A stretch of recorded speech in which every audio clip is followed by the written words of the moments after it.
అధ్యక్షులు, అధ్యక్ష వర్గం, మిగతా కార్యవర్గం, చైర్మన్ గారు, రాష్ట్ర కమిటీ వాళ్ళు, ఉద్యమకారులందరికీ కూడా తెలంగాణ ఉద్యమ అభినందనలు తెలియజేస్తూ, ప్రొఫెసర్లని సీనియర్ జర్నలిస్టులను మాట్లాడించిన తర్వాత ఉద్యమ నాయకులు మాట్లాడడానికి ఏం ఉండదు. ఉద్యమ నాయకులనే మాట్లాడించాలి ముందు. ఎందుకంటే వాళ్ళు పడ్డ కష్టాలు, బాధలు, వాళ్ళు ఒంటి మీద, తలకాయల మీద వాళ్ళు తిన్న దెబ్బలు మామూలుగా కావు. జైల్లో పడ్డటువంటి సరే అవన్నీ భరించడం వల్లనే రాష్ట్రం అనేది సిద్ధించింది. ఆ సిద్ధించిన రాష్ట్రాన్ని ఎవరు అప్పుల పాలు చేశారో, ఎవరు దాన్ని లైన్లో నడిపారో, ఎవరు ఏ విధంగా దోచుకున్నారో, దాన్ని ఎట్లా ఆగం చేశారో, చివరికి ఉద్యమకారులని, అమరవీరుల తల్లిదండ్రులని ఎట్లా గాలికి వదిలేశారో, వాళ్ళు ఏ విధంగా కార్పొరేట్ శక్తులకు అప్పచెప్పారో, ఇదంతా కూడా తెలంగాణ సమాజానికి, నిరుద్యోగులకి, ఉద్యమకారులకి అందరికీ తెలిసినటువంటి అంశమే. దీన్నన్నింటినీ దృష్టిలో పెట్టుకొని కాంగ్రెస్ పార్టీ ఇచ్చినటువంటి హామీలని నమ్మి, కాంగ్రెస్ పార్టీ తెలంగాణ రాష్ట్రం ఇచ్చిన దాంట్లో ప్రధానమైన భూమిక పోషించింది కాబట్టి సోనియా గాంధీ మీద నమ్మకంతో కాంగ్రెస్ పార్టీని అధికారంలోకి తీసుకొచ్చారు. తీసుకొచ్చినప్పుడు ఇక్కడ ఉన్నటువంటి నాయకులు, ముఖ్య నేత ఎవరైతే రేవంత్ రెడ్డి గారు ఉన్నారో అవన్నీ కూడా అమలు మర్చకుండా, ఆయన అమలు పరచకుండా, ఆ పనిలో ఉండకుండా, ఆయన ఇచ్చిన 6 గ్యారంటీలో లేకపోతే కేసీఆర్కి తలదన్ని నేను ఇంకా చెయ్యాలి, కేసీఆర్కి తలదన్ని నేను ఇంకా లూటీ చేయాలి, ఇంకా ప్రోగ్రాం చేయాలి, కట్టడాలు చేయాలి. ఈయన పొద్దున్ననక కూడా కాళేశ్వరంలో పోసి తెలంగాణ రాష్ట్రాన్ని అప్పులపాలు చేసినా అని చెప్పని అనేవాడు రేవంత్ రెడ్డి గారు. మరి రేవంత్ రెడ్డి గారు ఇప్పుడు నువ్వు మూసీ నదిలో పోస్తున్నావు, ఎక్కడి నుంచి వస్తున్నాయి డబ్బులు? నువ్వు అందాల పోటీకి తీసుకొచ్చినావు, ఎక్కడి నుంచి వస్తున్నాయి డబ్బులు?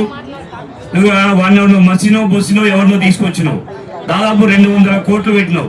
మీరు డైరెక్ట్ రేవంత్ రెడ్డి గారిని అడుగుతున్నాం, ఉద్యమకారుల తరఫున ఈ రాష్ట్రాన్ని సాధించినటువంటి హక్కు మాకుంది, అడిగే హక్కు మాకుంది.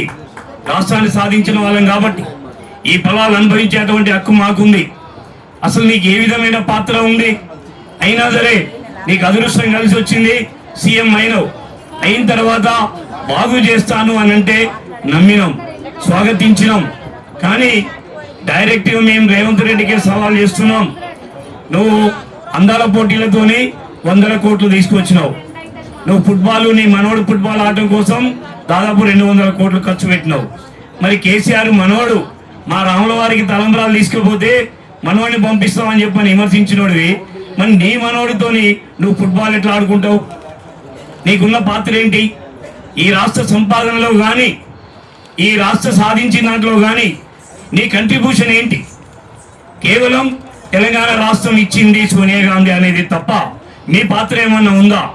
మరి అంత త్యాగాలు చేసినటువంటి వాళ్ళని పొద్దున్న లేస్తే ఆ కుటుంబాన్ని, ఆ రావులని రాని అని అంటున్నావు. నీ రెడ్ల పేర్లు మాత్రం చెప్పట్లే. నువ్వు నిరంజన్ రెడ్డి పేరు చెప్పావు, నువ్వు ప్రశాంత్ రెడ్డి పేరు చెప్పావు, నువ్వు జగదీష్ రెడ్డి పేరు చెప్పావు. మరి వీళ్ళే నీకు ఇదంతా అందిస్తున్నారేమో లేనిపోయిందంతా కూడా. నువ్వు రావుల గురించి మాత్రం యుద్ధం చేస్తున్నావు, రెడ్ల గురించి మాత్రం నువ్వు మాట్లాడట్లే. ఇందులో నీ కుట్ర బుద్ధి ఏందో స్పష్టంగా దాగింది. రేవంత్ రెడ్డి గారు, నిన్ను అనుక్షణం తెలంగాణ సమాజం కానీ, ఉద్యమకారులు కానీ, నిరుద్యోగులు కానీ, మేధావులు కానీ అనువున నిన్ను పరిశీలన చేస్తూనే ఉన్నారు, అబ్జర్వ్ చేస్తూనే ఉన్నారు. నువ్వు చేసే అభివృద్ధి ఏందో, నీకు 400 సంవత్సరాల చరిత్ర ఉన్నటువంటి హైదరాబాద్ను వదిలిపెట్టి మేము డైరెక్ట్ ఈ మీడియా ద్వారా చెప్తున్నాం, ఈ సమావేశం ద్వారా చెప్తున్నాం, దీన్ని వదిలిపెట్టి ఇంకెక్కడ సిటీ, ఫ్యూచర్ సిటీ దేనికి? దానికి నువ్వు 3 లక్షల కోట్లు, 4 లక్షల కోట్లు ఎక్కడికి తీసుకొస్తావు? ఆ డబ్బేదో నువ్వు అభివృద్ధికి పెట్టు. బోలెడని సమస్యలు ఉన్నాయి.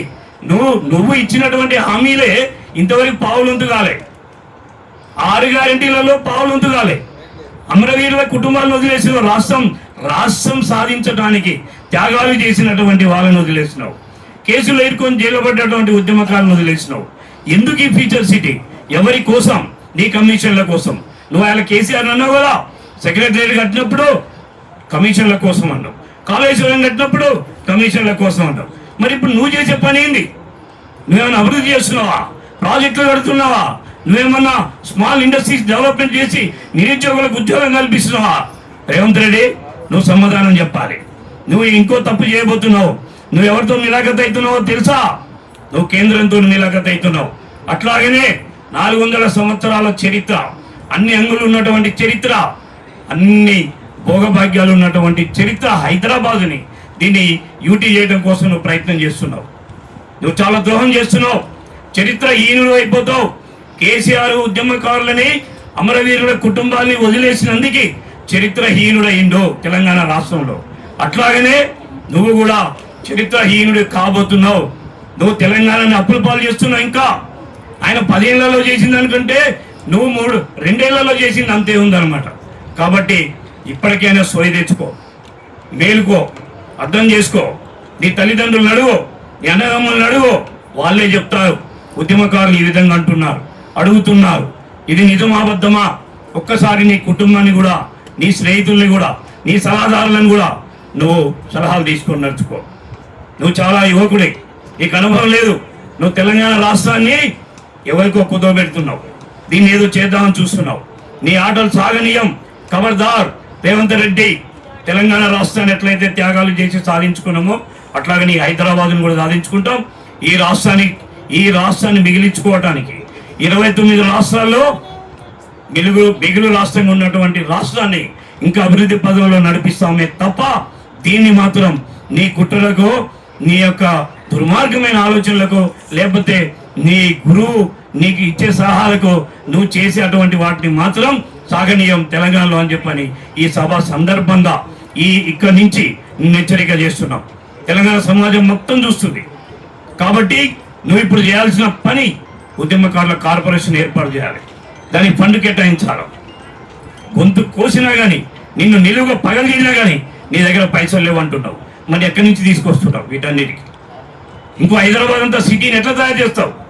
ఈ మూసీని ఎట్లా తయారు చేస్తావు? ఈ అందాల పోటీలు ఎందుకు నీకు అవసరమా? కాబట్టి అడిగే హక్కు మాకుంది. మేము ఈ రాష్ట్రం కోసం, ఈ భౌగోళిక తెలంగాణ కోసం జైల్లో పడ్డాం. ఈ భౌగోళిక తెలంగాణ కోసం ఈపులు పగల కొట్టించుకున్నాం బిడ్డ. కాబట్టి ఒంటి మీద దెబ్బ వల్లే పడ్డ వాళ్ళందరినీ కూడా నువ్వు మర్చిపోతున్నావు. గుర్తుపెట్టుకో. నువ్వు ఎవరికో ఏదో ఇట్లా జల్లినంత మాత్రాన మిగతా వాళ్ళంతా ఊరుకుంటున్నా అనుకుంటున్నామో. ఖబర్దార్ రేవంత్ రెడ్డి. కాబట్టి నువ్వు తక్షణమే చేయాల్సినటువంటి పని ఏంటంటే, ఫస్ట్ నువ్వు త్యాగాలు చేసి ఒంటి మీద పెట్రోల్ పోసుకొని కాల్చుకున్నటువంటి వాళ్ళ తల్లిదండ్రులకి ఇవాళ నిలవడానికి నీడలేదు, తినడానికి మెతుకులు లేవు, వాళ్ళ కంచంలోకి మెతుకులు కావాలి. అది మేము అడిగేది. నీ పదవి కాదు, నీ రాజ్యం కానే కాదు. మేము సాధించుకున్నటువంటి తెలంగాణ ఫలాలు మాకు అందాలి, అది మా హక్కు అని అంటున్నామే తప్ప మా కొంతమ కోరికలు కానే కావని చెప్పి ఈ సందర్భంగా తెలియజేస్తూ నాకు ఇచ్చినటువంటి అవకాశానికి వారి సభ టీయూజేఎస్కి ఇంకో విషయం, మేము ఈ ఉద్యమకారుల తరపున, అమరవీరుల తల్లిదండ్రుల తరపున మా ఏజెండాలో ఇంకో పాయింట్ అనేది లేదు. అది సాధించాలి. కేసీఆర్ ఉన్నప్పటి నుంచే 8 సంవత్సరాలు అయింది. ఇప్పటికి జీవ శ్రీనివాసరావు గారు, మేము అందరం కలిసి ఫైట్ చేస్తున్నాం. మేము ఇప్పటికి కూడా డివేట్ అవ్వలేదు. కాబట్టి ఖచ్చితంగా సాధిస్తాం.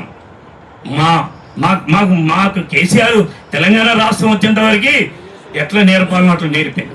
ఆ పద్ధతులు అయితేమి మా తల్లిదండ్రులు కూడా ఉద్యమాలు చేసినటువంటి కుటుంబాల నుంచి వచ్చినటువంటి వాళ్ళు. మా విధానం, మా ఎత్తుగడలు, మా యువం మాకుంది బిడ్డ. మేము ఖచ్చితంగా కార్పొరేషన్ వచ్చేంత వరకు ఈ పోరాటం సాధిస్తాం. దీన్ని ఖచ్చితంగా కూడా ఈ ఫలాలు అందేంత వరకు కూడా ఈ సంఘాలన్నింటికీ కూడా మేము సంపూర్ణమైన సహకారాలు అందిస్తాం. ఏ విధంగా అంటే ఆ విధంగా అందరికీ ఆమోదయోగ్యంగా ఉండాలి. ఎవరు ఇటు అటు అనేది కాకుండా అందరం కూర్చొని సమస్యగా నిర్ణయించుకొని ముందుకు పోదామని, దాంట్లో మేము ఫుల్ ప్రెజర్గా పాల్గొంటామని చెప్పని వీరికి హామీ ఇస్తూ తెలియజేస్తున్నాను. నేను సెలవు తీసుకున్నాను. జై తెలంగాణ. తెలంగాణ అమర వీరులకు థ్యాంక్ యూ మిత్రులు. థ్యాంక్ యూ సోమన్న, చాలా మంచి సందేశం ఇచ్చారు మీరు. మిత్రులారా, ఇంకా చాలామంది మాట్లాడేది ఉన్నప్పటికీ ముఖ్య అతిథులు మరి మలి దశ తొలి దశ ఉద్యమకారుడు, తెలంగాణ అనగానే ఉద్యమకారుడు అనగానే చెరుకు సుధాకర్ అన్న గుర్తుకొస్తాడు. మరి ఆ అన్నకు కొంత పని ఉన్నది, అర్జెంటుగా వెళ్ళాల్సినటువంటి పని. మనం పిలవగానే వచ్చినటువంటి అన్న, మరి ఆయనను ఖచ్చితంగా ఆయన సందేశం వినాలని అందరం కోరుకుంటున్నాం.